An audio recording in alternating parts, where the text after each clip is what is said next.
Your mindset. What's your mindset like? How do you look at different situations at life? I had an interesting back and forth recently with one of my coworkers. And as you know, I work in a school, I'm an educator, and I wear a blue mask, one of those surgical masks that when I teach, we're required to wear it all day long. So I wear it.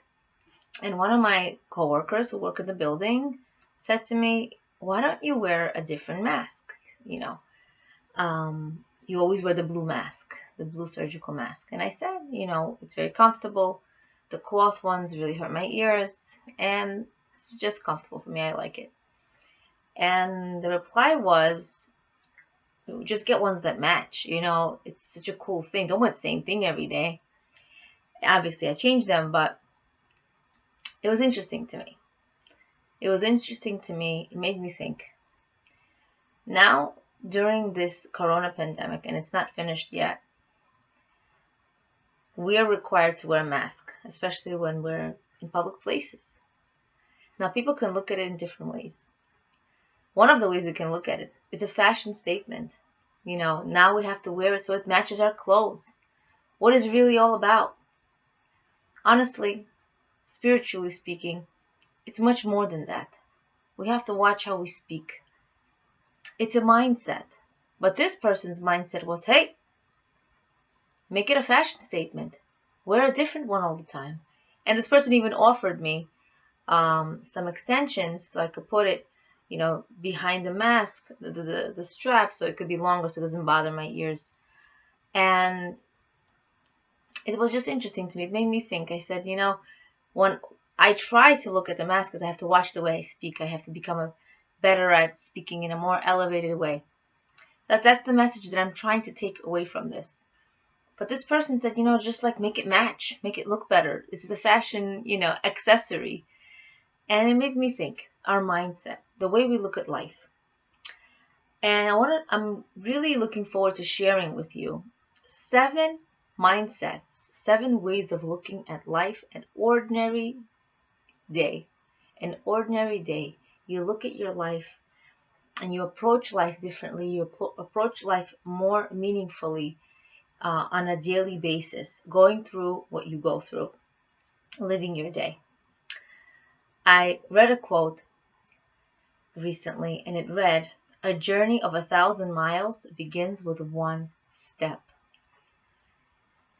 It's such a beautiful quote. Why? Because we have so many goals. We may even have a goal just to be happy one day. A goal maybe just to make ends meet. A goal maybe just to be financially stable, or just to have some our reality to be so much calmer. For us to have less anxiety, for us to expect a day. Now we live in a world where, we really have internalized that we don't control anything. Not what tomorrow brings, we never had. Not, our jobs, whether we have kids in school, whether we go to work, we don't know what to expect. And it really shows us that our mindset, the way we look at life, really tells a lot about the way we are. So we have to remember to take it one step at a time. Yes, we want to be so calm. We want to have a close relationship with Hashem. We want to have unwavering faith, emunah.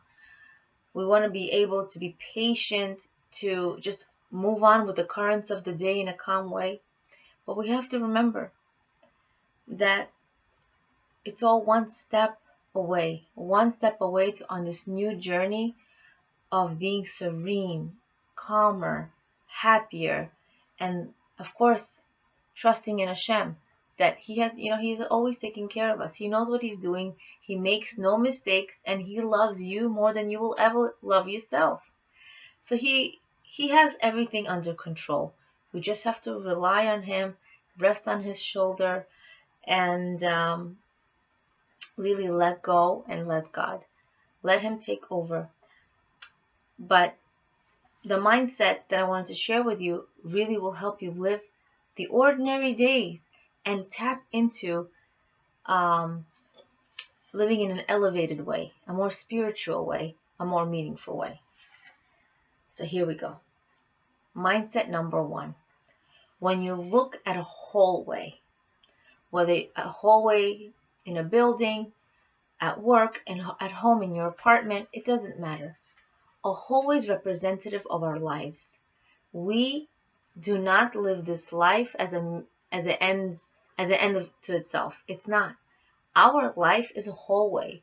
We need to go through this life in order to enter the real world, Olam Haba, the world to come. We are not here to live our life and that's the end of it. We live for the next world. So we do mitzvot for the next world. This isn't it.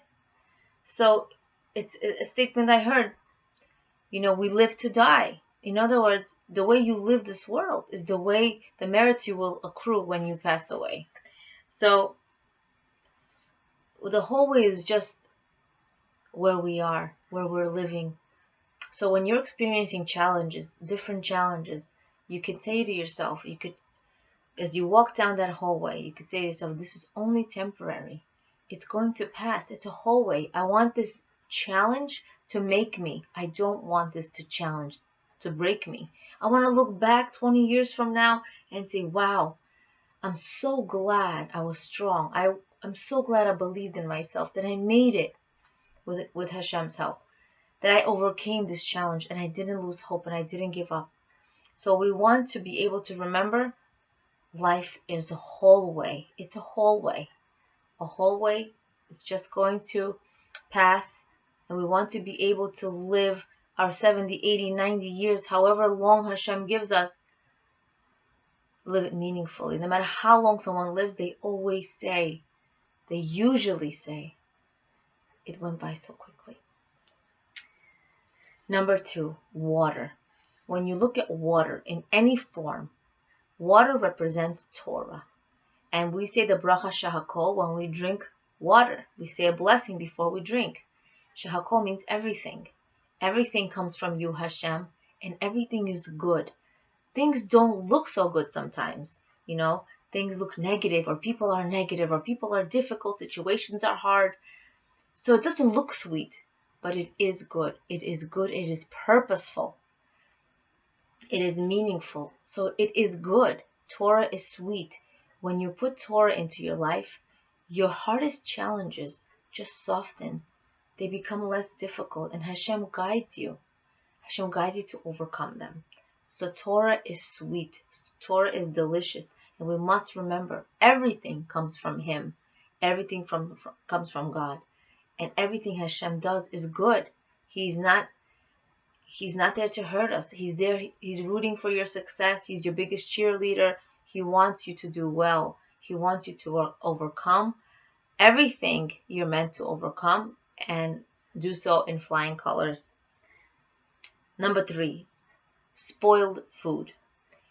When food gets bad, and all food gets bad, whether you see a rotten apple, whether you see you have leftovers in the fridge and they're not the same anymore, and you throw it out. So as you're throwing it out, we'll throw out food all the time. As you're throwing it out, remembering that nothing in life is temporary. Not even the most expensive thing in your house. And sometimes, unfortunately, we get stuck on things. We get fixated on things. We forget that these things we're not taking with us either. After 120 years, when a person leaves this world, they don't even take the most expensive item or the smallest item. Nothing. Just them and their mitzvot, their mitzvahs, the kind things that they did. So the food that's spoiling is reminding us of the fact that life is so fleeting. Everything that I have is temporary. If I love my phone, it's just a phone. If I love, my comfy bed, thank you Hashem, I have my bed. It's only a bed. My fancy house, whatever it is that you have, sometimes we get so attached to these things. We have to remember to detach.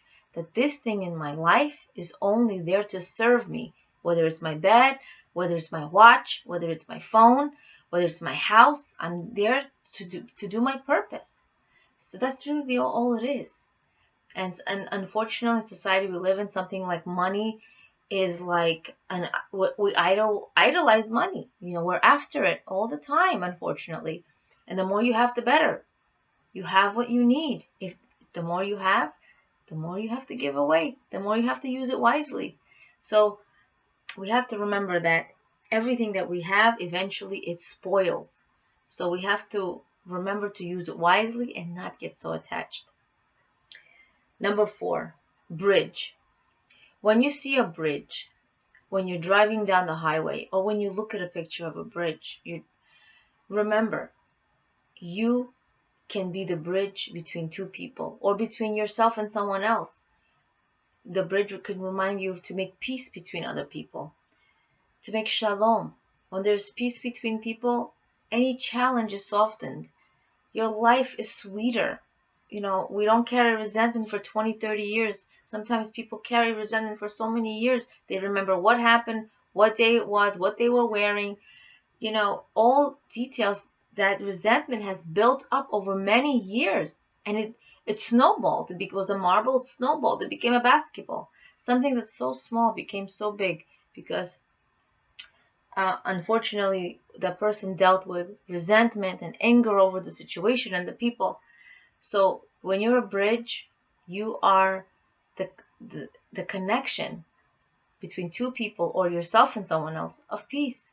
Remember, be smart. Don't worry about being right. Not everybody's always right, and it's okay. Let go.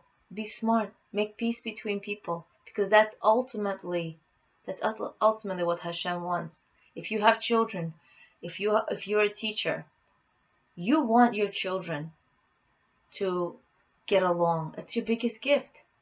You want your children to get along. You want your classroom to um to be balanced and to have peace between the classmates. And if you have children, you want them to grow up to love each other and to help each other, your children.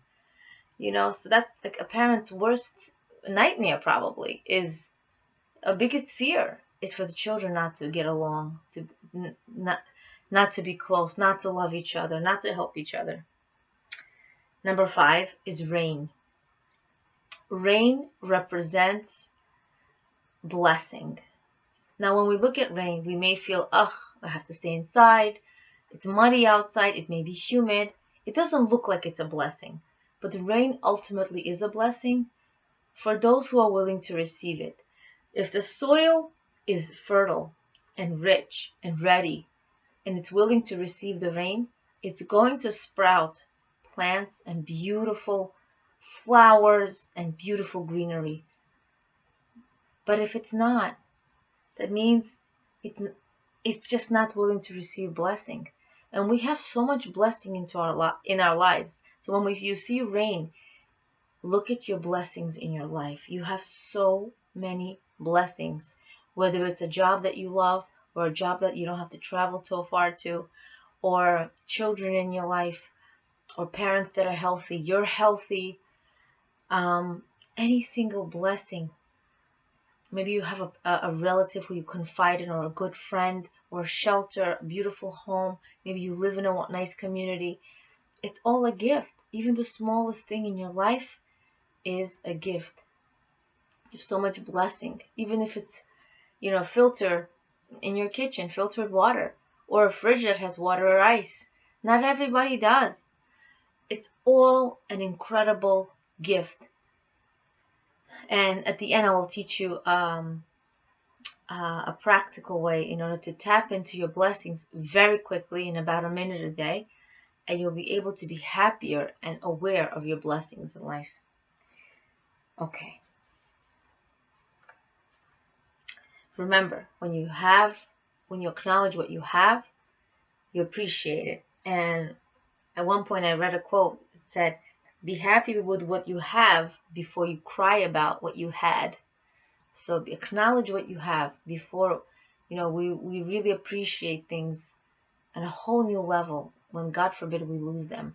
So let's not wait to lose things and to really appreciate them. Okay, number 6, traffic. I was recently stuck in traffic on my way to work. And later on, as I was driving for a while, I saw the two cars that I guess it was a fender bender, and there was an accident, and these two cars held up, I don't know, maybe thousands of cars. Everybody was going to work or out and about doing something. Everybody had a mission that day. I was going to work. And, this made me think, in our life, nothing is done in a vacuum. We may think we live in our private homes or we're by ourselves, nobody sees what we're doing, but we must remember that we affect the whole world with everything that we do. These two cars affected so many people. Obviously, they saw that. They saw that there was a traffic jam, there was thousands of cars were delayed, but we don't always remember that my action, a good action and a negative action, affects the entire universe. When we do something good and when we do something bad, something something that we may regret, something not good, we affect the whole world. We may affect the person on the other side of the world. Something good that we do can grant somebody their wishes on the other side of the world as well, their salvation. So this is how we should look at. It's good to look at our life. We don't live in a vacuum. We don't live for ourselves. It's not my life. It's not, I do whatever I want. It's my life, one life. It's not like that. We affect the whole world with what we do. It's all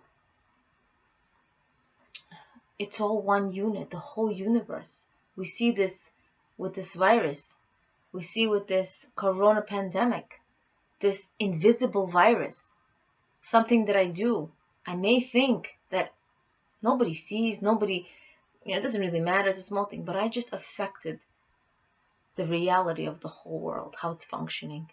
So we have the control panel of the world. We have to remember that I affect other people when I do something. I don't live in a bubble. So just like these, hopefully we won't be involved in a traffic jam or car accident to remember this. But whenever you see traffic, whenever you hear of an accident, hopefully it will never happen. But the traffic, the cars, to remember that I'm not by myself. I don't exist for me. I exist and I affect the whole world with every positive and negative action that I do.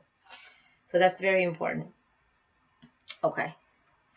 Number 7 is the last one I wanted to share, is camera. Whether the camera is your own camera or whether the camera is on using your phone, your camera shows you things that have been recorded, data. Nowadays, nobody believes anybody unless it has been proven, unless it has been recorded. So, how do we behave when we know we're recorded?